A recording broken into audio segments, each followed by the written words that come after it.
Hello, everyone. Good afternoon. Thank you for joining us today for this collaborative effort between the Maxwell School of Citizenship and Public Affairs and the Whitman School of Management at Syracuse University. Today, we're going to take a look at the COVID-19 pandemic and its effect on the economy and finance. I should say effects, because really it's having multiple effects. My name is Andrew London. I am the Associate Dean for Finance Administration and Research and a Professor of Sociology at the Maxwell School. I'm going to serve as the moderator for today's panel. And I'm excited to do that. I think it's going to be a very interesting, engaging opportunity for you to hear from some of our experts and to ask questions that you have. We have 3 scholars with us today on the panel who are prepared to share their insights and answer your questions. We will have them each present for a few minutes on what they're seeing and thinking about and researching, and then we'll take your questions immediately after that. So I'm going to briefly introduce each of the 3 panelists, and then a few housekeeping notes, and we're going to get started. So first, with me is Mary Lovely, Professor of Economics in the Maxwell School and Senior Fellow at the Peterson Institute in Washington, D.C. Mary's research focuses on international trade and investment, as well as China's development. Her opinion pieces and comments have appeared in the New York Times, the Financial Times, and CNN.com, among other national news outlets. She has discussed U.S.-China relations on PBS, CNBC, MSNBC, Bloomberg, and other TV and radio venues. David Weinbaum is a professor of finance at the Whitman School, whose research interests are in empirical asset pricing and derivatives. He has published in several leading journals, and his research has been cited in major news outlets, including the Financial Times, U.S. News and World Report, and the Wall Street Journal. Erasmo Giambona is professor of finance at the Whitman School. Erasmo is also the Falcone Chair in Real Estate and the director of the Kuhn Center for Real Estate. His research focuses on corporate finance and real estate, and he has published in a variety of leading journals. Please note that you are all muted right now and will stay muted. When it's time to ask questions, you can type them into the Q&A panel, and we will collect them, and I will ask the panel questions and sort of work to try to address as many questions as we possibly can. We had over 500 people register for this event, so it's going to be a little bit of a wild ride, and we'll do the best we can to get to all of your questions. This webinar is being recorded, and we will caption it and post it within 1 week. So with that, I'm going to turn it over to Mary. Mary, please start your comments. Thank you very much, Andrew. It's great to be here with all of you and with the wider Syracuse Orange family, as well as guests. We're going to cover a lot of ground today. My part of the presentation is really just to tee up comments that will follow from David and Erasmo. I'm really going to cover as soon as I can. There we go. What's happening with the U.S. economy, a little bit on the global economy, and hopefully we can come back to some of this in questions and answer period. Right now, the U.S. economy is basically in free fall. In the first quarter, we saw GDP contract by almost 5% on an annual basis. The forecast from the Fed for the second quarter of 2020 are negative 40%, which, as the mom of a brand new Syracuse University graduate, that's a pretty scary number. For comparison, when we look at the fourth quarter of 2008, which was the worst part of the great financial crisis, real GDP in the US fell by 8.4% in what turned out to be an intense V-shaped recovery. So we're really here in uncharted territory. Moving forward, I see 3 main types of risks for the U.S. economy, and these are risks that are going, of course, to be watched by the American public, by government agencies, and our political leaders, as well as by financial markets. First is the health risks. difficulty of planning in the face of such unknown enemy, as they say. Policy risks, the fact that we might not know what to do, or we might do too little or too much of the things we think are helpful. And last, behavioral risks. Will people help us to solve this problem as a collective? First, the health risks. The health risks are going to greatly complicate the government choosing a wise response to the virus crisis. We have been sadly learning about both the rate of contagion and the rate of fatalities, but this has been a learning process for us, a very painful one, given the number of deaths that we have incurred already. Secondly, we don't really know how effective non-medical interventions are, such as physical distancing. The evidence to date appears to show that physical distancing is effective. New York, for example, is now hopefully on the backside of this epidemic. However, we don't know exactly what aspects of physical distancing have been effective, and that makes it hard to decide how we can reopen the economy. Lastly, we don't know when effective treatment for those who have the vaccine and experience complications, when it will be available, and we certainly do not know when we will have a vaccine. Estimates are anywhere now between 1 year and 3 years, so quite a wide confidence interval. Policy risks are everywhere in the environment. First, we've had a very significant monetary and fiscal response from the federal government. We will cover some of these in the next two presentations. The fiscal response, the CARES Act, has been extremely large, and yet there are many signs that it has not been enough to really reach everyone who needs help.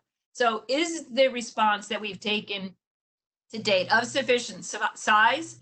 Is it effective in reaching the people and firms that need help? And are we willing to keep it going long enough? What additional funds will be needed? Will states be able to make wise choices about when to restart the economy? And lastly, do we have sufficient policy tools to minimize long-term damage? That is, things that will close down, that won't open up, that are going to cause us to be in a subpar position for a long time. In other words, will we limp out of this, what we call now the Great Lockdown, or will we come out strong? Lastly, we have behavioral risks, people and firms. Can we physically distance long enough to flatten the curve and prevent a second wave? We're already seeing states that are opening. Dr. Fauci testified before Congress just a few minutes ago saying he's worried that we will open up too soon and cause a second wave. Will people return to their former consumption patterns? Or, as we expect, will they increase their saving? And what will that do to the types of goods and services that are demanded? Will that affect businesses? Continuing businesses may have to lay off employees who do create things that are no longer desired in the same amount, or will it force firms to go bankrupt, to exit? And that will mean a longer adjustment as workers have to seek new jobs. So what we do know is that wise policy and personal choices can reduce the damage. We've seen that the virus has had very different effects in different countries. So we believe that government policy can reduce the cost of COVID-19. But as I mentioned, there are a lot of uncertainties and a lot of difficult choices for our leadership to make in the face of that uncertainty. People can make it easier to successfully restart by protecting themselves and helping to protect others. And it helps when businesses do make use of loans and grants so that workers can remain at this existing employment and not experience long periods of unemployment. So lastly, I'll just say a deep recession is still possible. We're worried that we'd have a deep recession but take a long period of time to come out of it. I have here the latest forecasts that have been produced here. These are from the Peterson Institute, but you can find a variety of sources for these types. You can see for 2020, global output is expected to decline by 3.4%, which is a much deeper recession, 8% in the US, and even steeper still in the UK and in the Euro area. Just moments before we went on the air, the head of the IMF, citing this 3% forecast for 2020 for global outlook, said that these forecasts are going to have to be revised, unfortunately, downward. So the news as it's coming in is not good. We need to continue to try to pursue wise policies to make sure we can minimize the damage that's being done. With that, I will turn it over to David. Thanks very much. Hi, everyone. I'm David Meinbaum. Thank you for joining us for this session. So I'm going to be talking to you about the impact that COVID-19 has had on the financial markets. And let me start with the stock markets. So what I'm showing you here on this slide are 4 graphs. And the first one I'd like to bring your attention to is the one on the top left, the S&P 500, which is a broad measure of the overall performance of the U.S. Equity markets. And I'm showing it to you here as a percentage change from the first day of the year. So from January 2nd, 2020, which was the first trading day of this year. And what you can see is that the market peaked on February 19th. And it fell in a very significant manner from that peak of February 19th through March 23rd. Now keep that date of March 23rd in the back of your mind. We'll come back to it a few times. And what you've seen since March 23rd is a significant rebound to the point that now we're only down about 10% for the year, which I think has surprised a lot of people. In light of the very significant economic impact that Mary has just described. Okay, so this is the overall sort of gauge of the stock market for the U.S. And again, the pattern you see is a big drop through March 23rd and a significant rebound from that point until now, right? So in a way, you can think of this as sort of peak pressure in the market through March 23rd with a significant improvement in market conditions since March 23rd. Right? Now, the pain has not been equally distributed, right? And there are different ways of looking at this. One way of looking at this is what I have in the graph on the top right, where I'm showing you the impact on the stock market for firms of different sizes, large companies, mid-sized companies, and small caps, right? And in dark blue, you have large caps. And in orange and red, you have mid caps and small caps. And you can see fairly clearly that the impact on small and mid-sized companies in terms of stock prices has been far more dramatic. Large caps have been less affected by this. Another way of looking at this is if you look at it by sector, right? And I just picked 3 sectors here: airlines, oil and gas, and online retail. That's bottom left, right? And as perhaps you might have expected, online retail is actually doing quite well this year. A portfolio of online retail companies is actually up this year more than 20%, right? At the other end of the spectrum, you've got airlines, right? Airline stocks fell through March 23rd with the rest of the stock market. But in contrast to the rest of the stock market, airline stocks actually have not recovered at all, right? And that's consistent with the view that expectations about the future for airlines have actually not improved significantly since mid-March. Things continue to be quite bad for airlines. Bottom right, I'm showing you what happened in international stocks: China, Japan, Europe, and the world outside of the US. Without getting into all the detail, I think the main insight from that is that the performance of all of the stock markets across the world, the pattern has been similar, with a bottom that appears to have taken place around March 20th and an improvement since then, right? So that's the stock market. Let me move to bonds a little bit. Now, bonds, any financial advisor would tell you, or most would tell you, that you want to have some bonds in your portfolio because especially treasury bonds are a hedge against times of financial crisis, right? So when the equity side of your portfolio is suffering, bonds are there to give you a cushion, right? So one question that you could ask is, have treasury bonds as an investment, have they been a cushion in this crisis also, right? And that's what I'm showing you on the left-hand side on the slide. And the answer is yes, right? So I'm showing you on the top left is the performance of an investment in long-term US Treasury bonds. And as you can see, long-term US Treasury bonds are up about 20% this year, right? So Treasury bonds have indeed served as a cushion and have performed quite well in this time of crisis, right? The only small exception to this is you might notice a big drop in Treasury bond prices from about March 8th to about March 23rd. There's a drop of about 20%, and it reversed itself thereafter.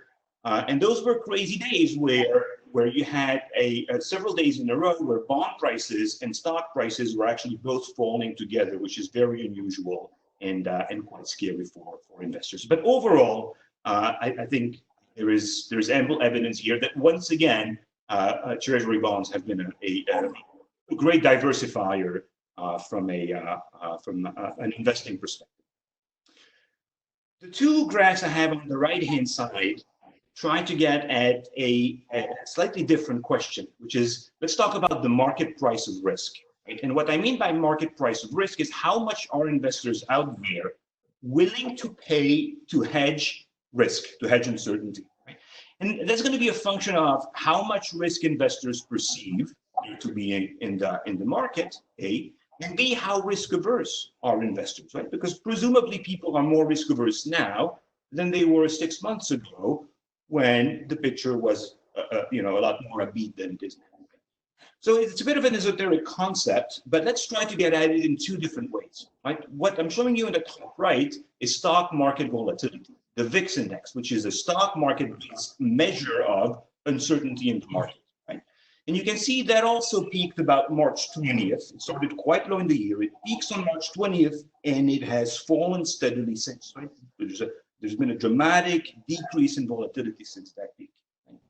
Another way of looking at the market price of risk is to turn to the bond market.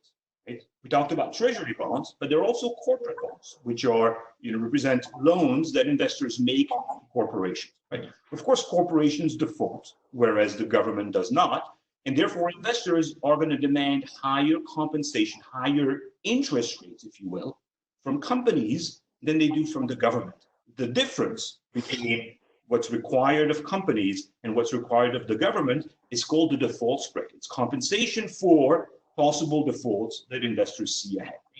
And so that's what I'm plotting in the bottom right picture. And you can see it's, even though the numbers, it's a very different market, it's a very different measure, the pattern is actually quite consistent with the stock market volatility pattern, where you see default spreads increasing quite dramatically through about March 20th, and then falling back down since then. Right? So there's a similar message that you get from the stock market, the bond market, the market for options through the VIX index volatility, that there's been an increase in pressure in the market through about March 23rd, and things have improved since then. If I move to the last page, one question that you could ask is why? Why has this happened? Right? And the answer is I don't know, but I can speculate. Here are two things I can think of. So one thing I did, and that's what I'm showing you here on the left, is I went on the website of New York City. So New York City has a lot of data on COVID, right? And so I just downloaded infections since early March when they started tracking these, so new cases. I took the daily change in new cases, the percentage change, and I averaged that over 7 days, right? So the weekly average proportional change in new infections, right? And that's what I'm plotting here on the left-hand side of this slide. And you can see March 23rd is the first day where, if you look at the picture, it's this dramatic increase that you had in the early days seems to have started with social distancing and other measures to get under control, right? So I think the March 23rd was a beginning of a new phase of the illness. And if you look at Italian data, the picture would also look quite similar, right? So that's one thing. And of course, the other thing is, going back to what Mary's talked about is the Fed took a number of very significant actions right around March 23rd. And I'm not going to go through all of this, but market commentators have referred to these as the Fed bazooka announcements, right? And these have, injected significant amount of liquidity into companies and have essentially taken off of the table the absolute worst case disaster scenario that a lot of investors were potentially facing. Right? So those are two things that happened that certainly I think had a significant impact on the market and may have contributed to this pattern that you see of increasing pressure that peaked around March 23rd and improvement since then. Where we go from here, time will tell. In the meantime, thank you again for joining for this presentation. And I look forward to your questions after Erasmo Giambiona's presentation.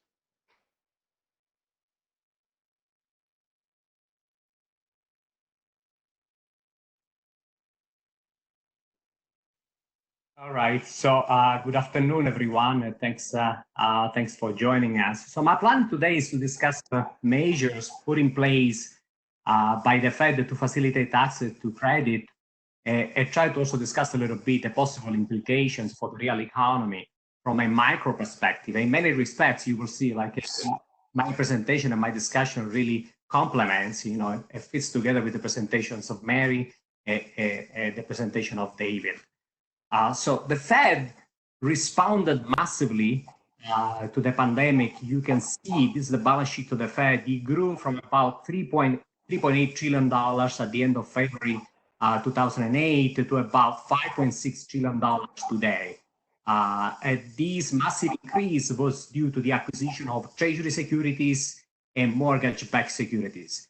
The objective of this intervention was to lower borrowing cost, and you can actually see, since this objective seems to have been achieved, the cost of the borrowing cost, if you like, the bond yields for treasury securities, the red lines, shows a decreasing patterns following the Fed intervention. The same is also true for corporate securities, the green lines, AAA securities, the dark green line, and BBB securities. You can see that the yields of these security went down significantly following the Fed intervention. In addition to intervene into the bond market, the Fed put in place several other measures. The main objective of all these measures was essentially to ensure that there was enough credit, that there is enough credit available for the different stakeholders of the economy. Okay. The next question is, of course, whether access to credit is going to help the real economy. Okay. And what my take here is, let's see if we have learned, I think, some lessons from the post-financial crisis quantitative easing that are, I think, applicable to some extent, at least, to the current COVID crisis. Okay, research has shown that quantitative easing stimulated mortgage originations, okay, which was important at the time for the housing market. The previous crisis was a housing crisis, if you like, but it didn't have any implications. It actually may have hindered, or it may have no effect on commercial and industrial loans and investment. In a recent paper, I and co-authors from other institutions show that QE actually stimulated investment for firms with access to the bond market. During the previous QE, some of these AAA companies were able actually to borrow at the same rate as the federal government. Some have expressed skepticism about, the effect of quantitative easing, the previous version of quantitative easing. For instance, the media view has been that QE has actually hurt the real economy. This view seems also to be prevailing today. On March 19, 2020, the Wall Street Journal suggests that the COVID-19 pandemic could trigger a crisis in the corporate bond market. So what is the bottom line? The bottom line in terms of the lessons we have learned from the previous version of quantitative easing and the additional measures that the Fed has put in place to try to overcome perhaps some of those limitations. Well, we probably could expect that COVID-19 should help investments by higher quality firms through the corporate bond market. We may also expect the housing market should benefit because QE has been seen to lead to higher mortgage originations. Okay? Importantly, perhaps, loans to small and medium firms, encouraging banks to lend and limiting dividends, which were some of the criticisms of the previous versions of quantitative easing, seems the right response of the Fed to limitations, again, of the previous versions of quantitative easing. Now, whether the Fed's support of lower quality corporate bonds will lead to the financing of so-called zombie firms, non-viable entities, and a possible junk bond crisis remains an open question. Inflation seems unlikely given that, as Mary and David also pointed out, household spending will be characterized by prudency. It's unlikely to imagine, consumers will jump into the economy very aggressively. Okay, now for all of this to work, okay, what I think the bottom line of my discussion thus far is it seems like the Fed has put in place measures that may facilitate access to credit, and we may see companies to keep investing. But in order for all of this to work, it needs to be paired with a strong demand. So in that sense, the $2 trillion fiscal stimulus put in place by the federal government is going to be important. It's going to be able to, in a sense, sustain or help consumer spending. Okay, and this is a point which I think I'm happy to see was also emphasized by Mary and David. It is going to be important for companies to actually have access to healthy workers and consumers. So I came across a very interesting paper by researchers at the Fed at MIT, recent papers.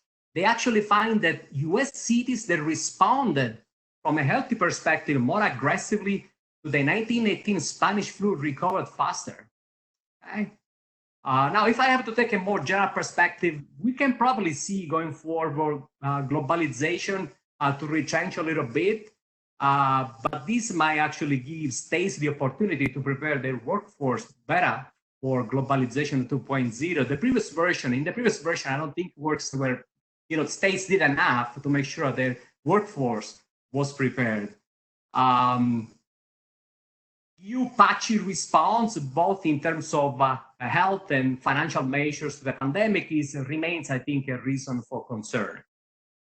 So if I have, if I can summarize, sort of the bottom line of my discussion is that there are the measures put in place by the federal government, by the Federal Reserve, and the federal government should be able to help and to stimulate the economy.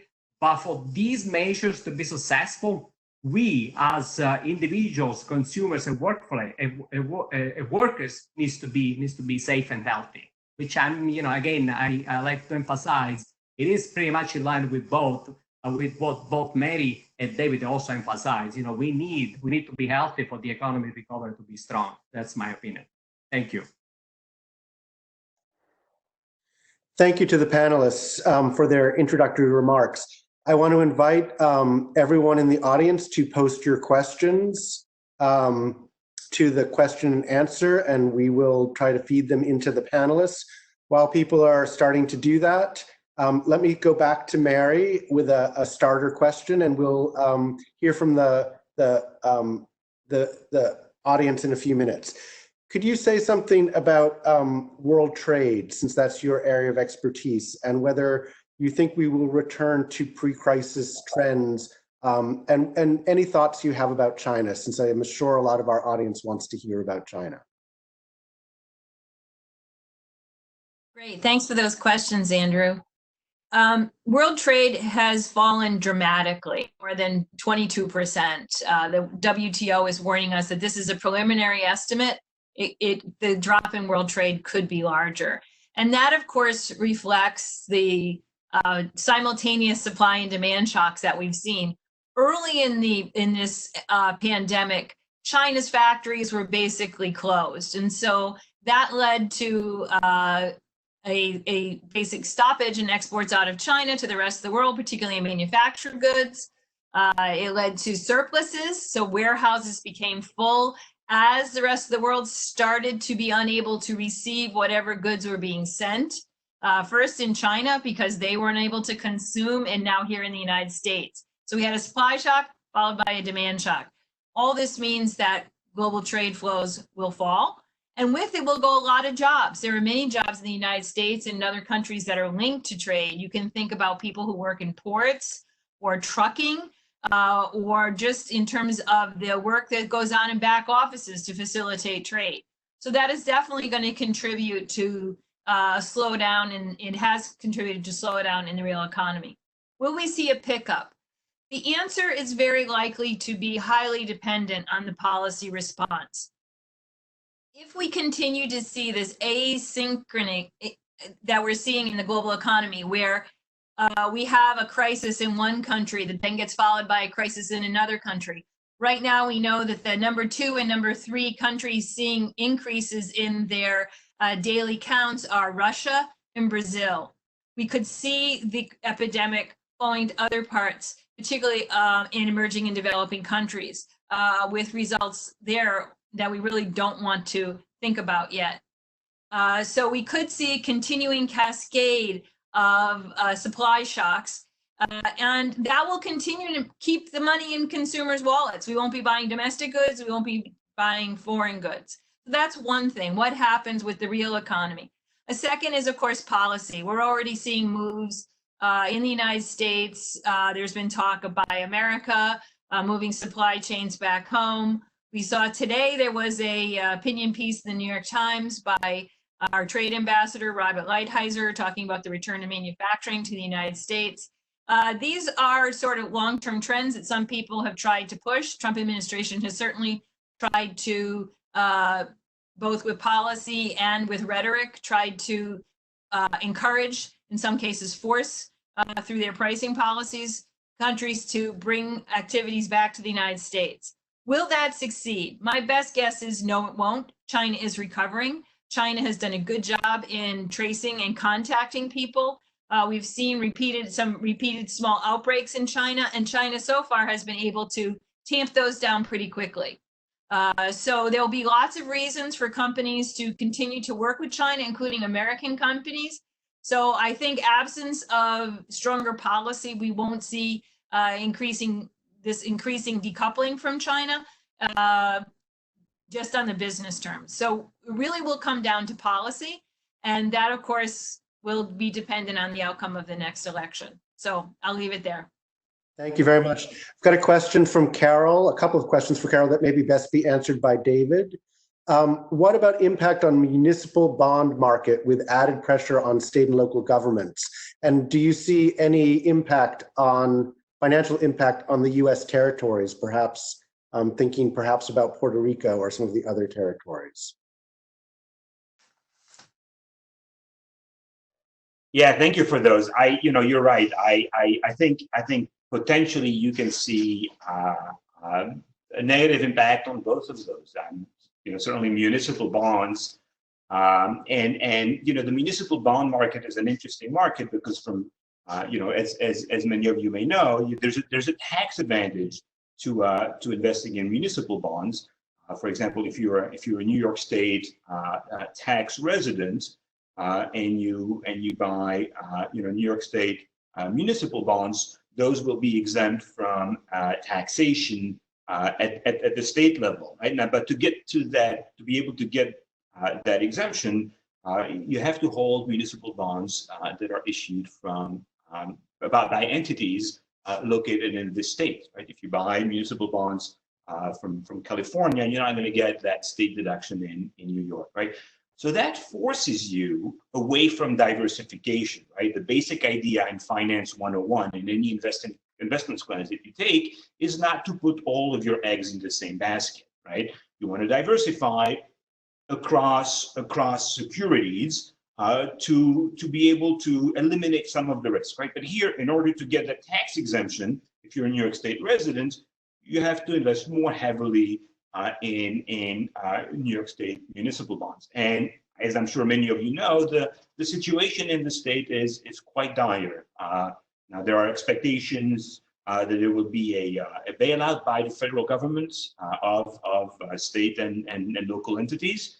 And that may happen, but there's certainly a lot of uncertainty about that. There's discussion in the New York State Legislature about what's going to happen with the budget gap and how it's going to be filled, and whether no tax increases are currently on the table.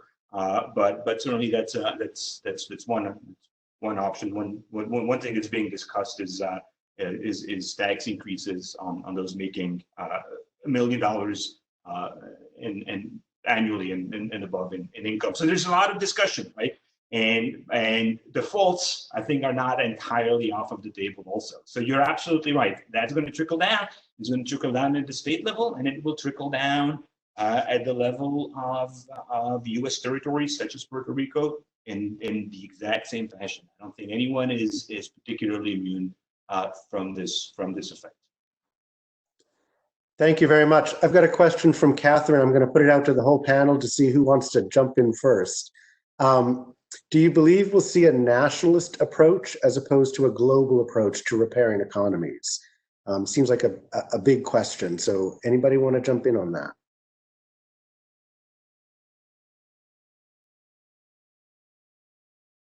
Erasmo, you got to unmute if you want to jump in.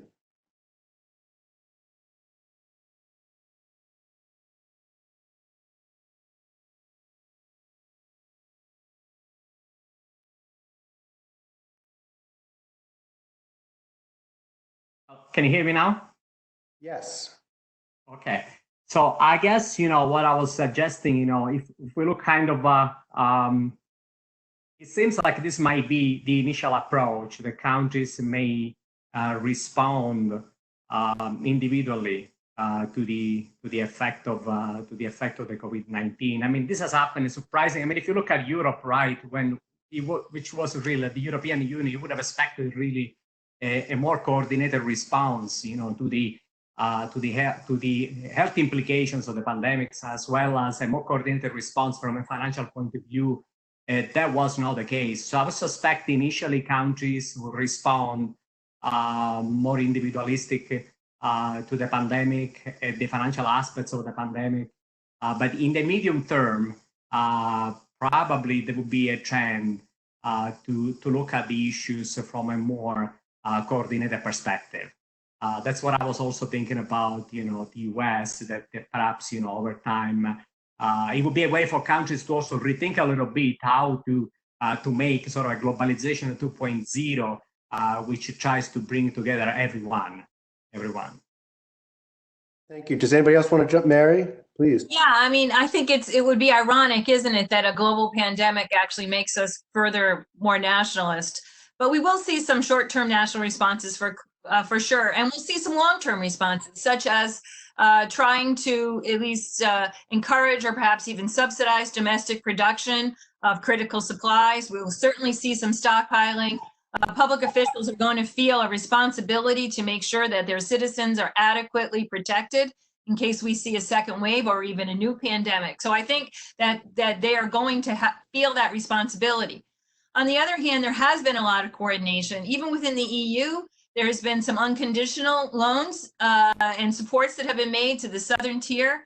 I think it's not all doom and gloom there. I think in the United States, we're missing a lot of background action. Our scientists working with scientists overseas. The scientific community in particular is global and is working very hard, sharing knowledge and trying to get us a vaccine. So I think that, yeah, we hear a lot in the headlines about Buy America and this fault, that fault, but we can't forget that there's a lot of people underneath that who are working across borders to really try to make things better. Thank you. I've got a couple of questions here from Rich and from Nate about inflation. So Rich asks, what's the outlook on the return of inflation, particularly if there is retrenchment on global supply chains? And Nate asks a related question about whether what impact Fed and US government action on inflation will have in the medium term, as well as on pricing of Treasury inflation-protected securities and commodities. So any thoughts on inflation? I'd be happy to speak to that a little bit. So, one way to get to this issue of inflation expectations is to look at TIPS, right? Treasury inflation-protected securities. And you can back out by looking at, so Treasury inflation protected securities, for those of you who don't know, are essentially bonds that are issued by the U.S. Treasury, so by the government, if you will. But they pay you interest that's guaranteed in real terms, right? So if inflation shoots up, the principal on the Treasury inflation protected security is adjusted so that the coupon payments, the interest payments that you get over time, reflect this higher notional amount, right? So it gives you, as an investor, it gives you a sort of an income stream that's fixed in real terms as opposed to nominal terms, right? So if you look at the difference across maturities, the difference in yields on TIPS versus Treasury bonds, that difference gives you a measure of what market participants are expecting going forward for inflation, right? And I was looking at this a couple of days ago, and if you plot this difference, so inflation expectations for different maturities, different horizons going forward, what you get is actually deflation for the next 12 to 18 months, right? In fact, the CPI numbers just came out earlier this morning, and inflation over the last month is at a very low point, negative 0.8% for April, which is really a shock, right? So we're seeing some of this deflation already, and the market expects this to continue for the next 12 to 18 months. And then it reverses, right? And so what you start to see thereafter is inflation again, but not crazy levels of inflation, which would be consistent with maybe too much QE. And you don't, certainly if you look at TIPS and bond prices, that expectation is not there. What you see is a reversal of deflation, but subdued inflation, about 1.5 to 2% out to 20 years. So that's what markets are expecting right now, based on all of the information that's available. And Mary, I'm wondering if you have anything to say about whether you think there will be a fundamental realignment in global supply chains as a result of the crisis, given that was part of the question that was asked. Yeah, thank you. I've been doing research on the response of supply chains to the US-China trade tariffs. And what we did see was some flexibility in supply chains. And the flexibility really happens in two ways. One, in products that were already moving out of China. So some of you may know that, for example, Vietnam now is Nike's is a source of more Nike shoes than any other country on earth. So these very labor-intensive things were already moving out of China because of high wages. On the other end, we saw flexibility for certain electronic products that are made by global multinationals who have factories where they can just divert things if the US raises a tariff. So we see flexibility in different parts of the supply chain. In the middle, we see a lot of products that are used by small and medium-sized US companies, perhaps a motor for an electric boat or something like that. And these are the producers who basically had to pay the full tariff. So there is some flexibility there, even in the short run. So I think we will see some response to nationalist movements, maybe requests for Buy American or for higher tariffs, or even just some thunder rattling. We may see some movements because companies now see a different risk environment. And I think that's really the key.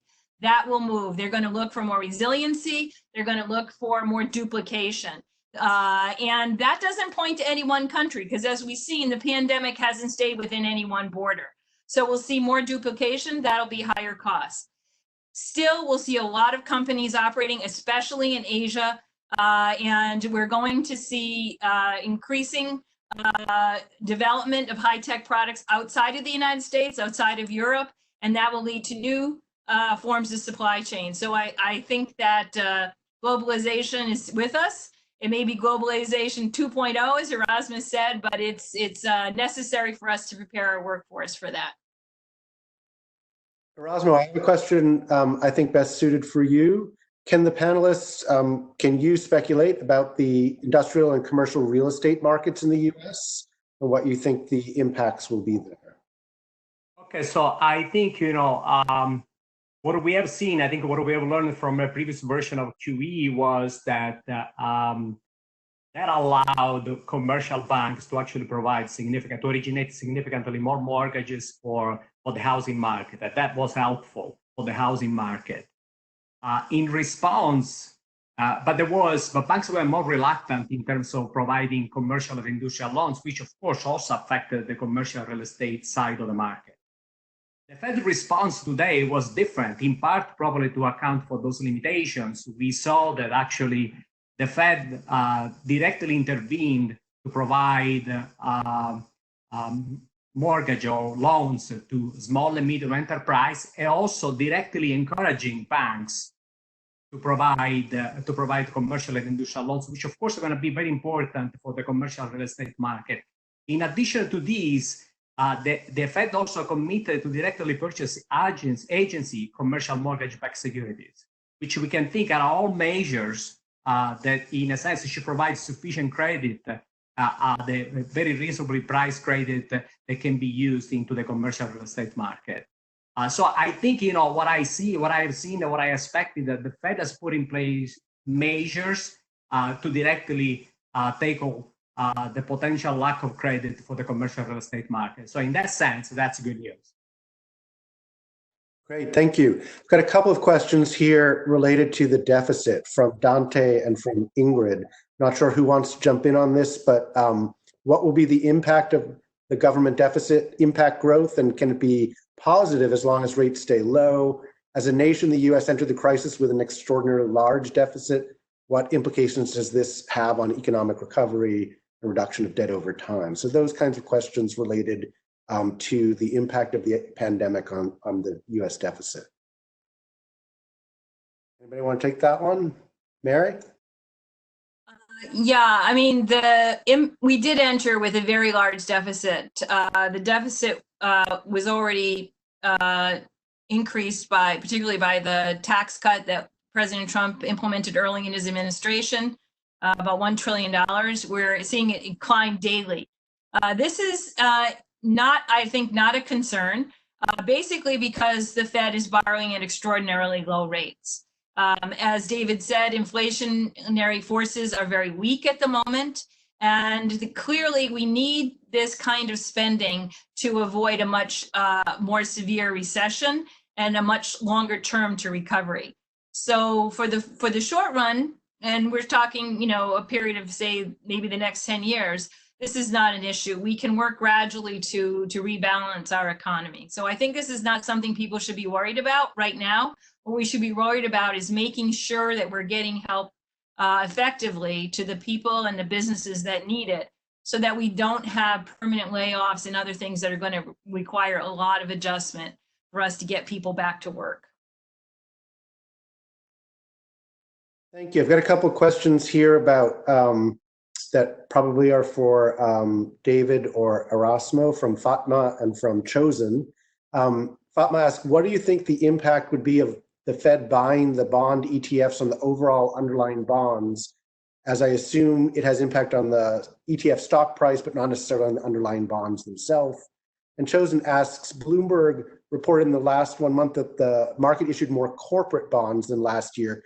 Should we expect the listed firms to perform well in the future because they refinance their loans in this low interest environment? So something about the sort of issuance of bonds and how that's going to play out over time. Anybody want to take that? All right, I'll give it a shot. So let me start with the question about bonds and bond ETFs. And it is interesting. There was this period that I alluded to briefly in March, from about the March 8th to about March 20th. There were some strange things going on in the financial market, and of course, what you saw on many days were these significant drops that were extremely scary to a lot of investors, right? Drops of almost 10%, where you may remember circuit breakers being tripped, sometimes several times, on the same day. And that's not unexpected in a crisis, right? But I think what was perhaps scarier, at least to me looking at it, was that there were signs of the system almost breaking down, right? Where one thing that was unusual was bond prices and stock prices falling together, where normally you would expect bond prices to serve as a hedge, right? And another thing that you saw was assets that typically would trade at the same price, trading at different prices, right? And so one example of that was some ETFs were trading at a price different than the value of their underlying asset, right? So let me just backtrack here for a minute for other people in the audience. What is an ETF? An ETF is an exchange traded fund. So it's like a mutual fund, but it's actually it trades on an exchange like a share of stock, right? So what the ETF does is it buys a bunch of different securities, and those securities could be almost anything. But in this case, it was a portfolio of bonds, right? So the value of the ETF is just the value of the bonds, right? But the ETF trades on its own, so it's going to be supply and demand for the ETF, and the bonds also trade on their own, right? So normally you have big financial institutions who come in. When there's a disconnect, imagine a situation where the ETF is trading at a discount to its net asset value. What a financial institution would do is they would go and buy this now cheap ETF. At the same time, they would sell all of the underlying securities, and they would make money on that difference, right? So it's called an arbitrage, right? And normally this happens right away, and therefore you don't see these deviations, right? For the first few days in March there, you saw some pretty significant discounts, and that's because presumably institutions were so financially constrained that they could not go and pick up on this free money that they would have been able to pick up in normal time, right? As far as I know, that phenomenon has ended, right? So part of what was driving that was this, very significant flight to liquidity. People needed to raise cash, and that's why you saw bond prices, treasury bond prices, fall when stock prices were falling, because a lot of these institutions were selling a lot of their assets, a lot of their securities, because they needed liquidity in that moment. I have not seen any of this now for several weeks, so I think that pressure is no longer there.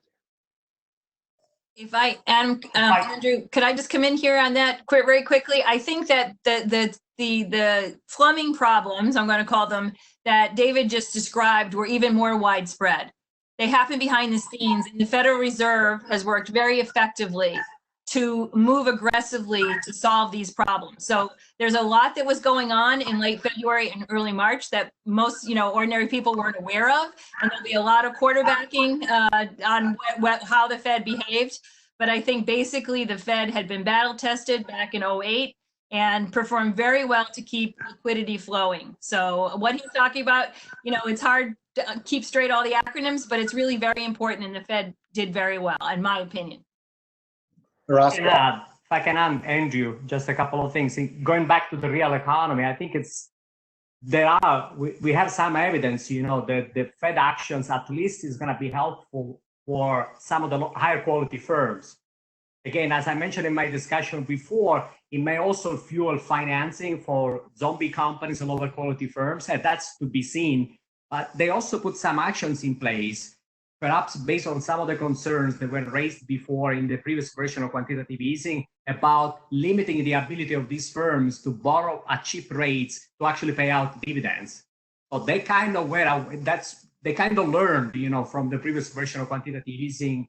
But one thing that they cannot control completely is where too much money is going to go into so-called zombie firms. Okay, so this could be, to me, this remains an open question in terms of the real effect of the Fed's intervention. Thank you. We've got about 5 minutes left. I've got a couple of other questions.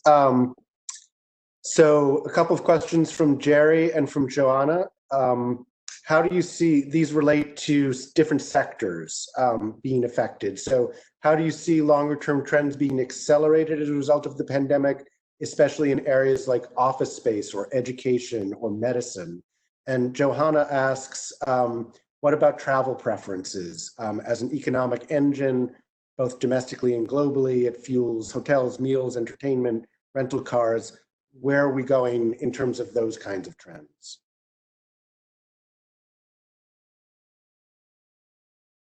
Anybody want to jump in? Mary, you got to unmute if you're going to jump in. Mary, you got to unmute. Sorry about that. So if we look at China, we see that there was a big increase in online sales, but it wasn't extraordinary. But it has persisted. So we will see some migration from bricks and mortar to online sales, a trend that's already been increasing, and we're going to see increasing bankruptcies, I think, or reorganizations in that sector. On the travel sector, you know, that's a really hard thing. It's a lot of jobs, travel, entertainment, personal services. And that's where how we respond to the virus really matters. If we see, you know, a second wave, it's going to really keep people from feeling free to go out. I know it would stop my family. And so you're going and travel. So really those sectors are very likely to see some shrinkage. How much depends on the response. Overall, we are going to see some move to online services. Many of my friends who are doctors are doing a lot of telemedicine. They've never done it before, but patients like it. And I think we're going to see an increase in that and things like, you know, alumni webinars. But I think Andrew could probably speak more to that than I can as the Associate Dean. I'll leave it there. Erasmo or David, do you want to jump in on that one? Or I have one final question for the panelists. Just one thing quickly. Warren Buffett, as far as I know, has sold all of his holdings in the airline stocks, which you may have heard. So certainly there are some large investors out there who think that the airline industry is going to experience essentially a permanent shock going forward, where things may improve. We're going to start to travel again, but perhaps not to the extent that we used to. So Brendan asked a great question. I'm sorry, I don't have time. We don't have time to answer everybody's questions, but Brendan asked a great question that I think I'll pose to all of the panelists to sort of close out their final remarks or thoughts. What long-term structural changes do you foresee in the US global economy? For example, more work from home, the effect of the effect on commercial real estate, office space. Where do you see sort of long-term structural changes? Do you have any ideas about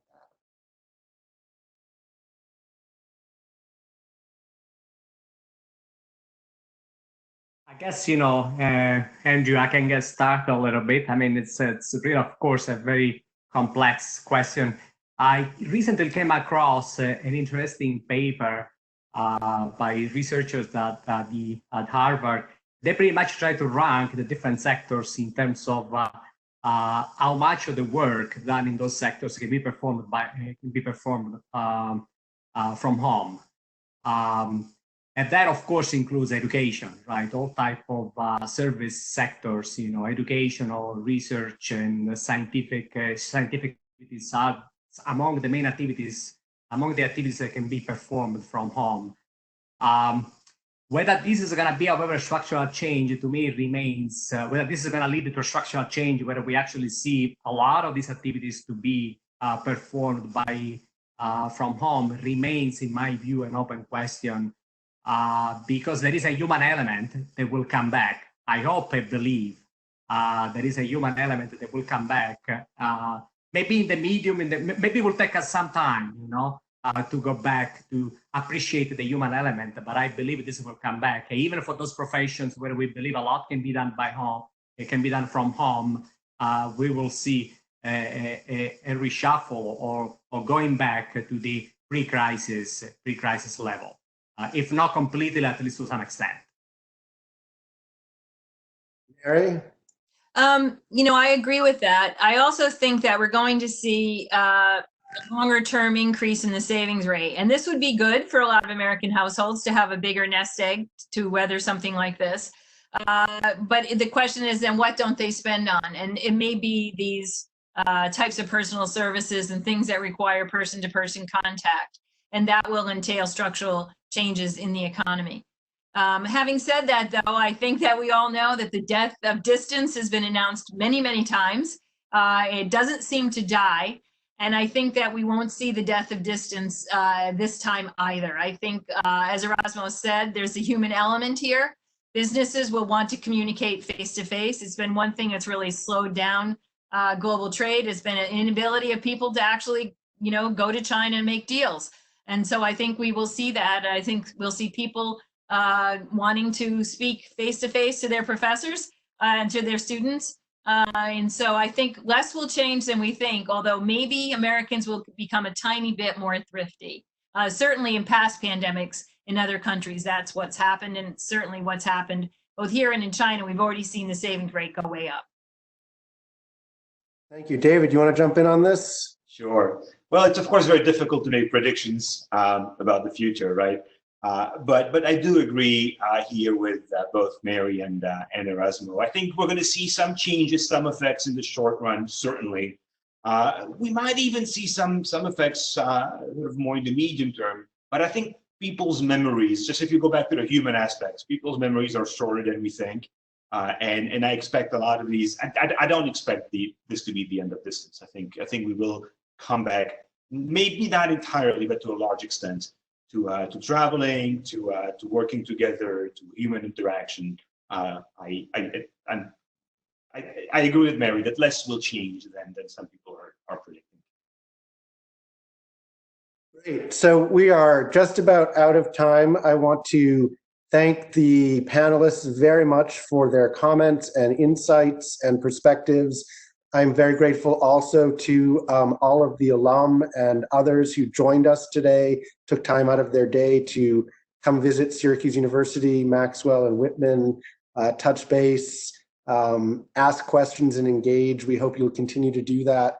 If we have watch for future events that you might want to participate in as well. And again, thank you very much to everyone for a really interesting hour. So pleasure to see you all.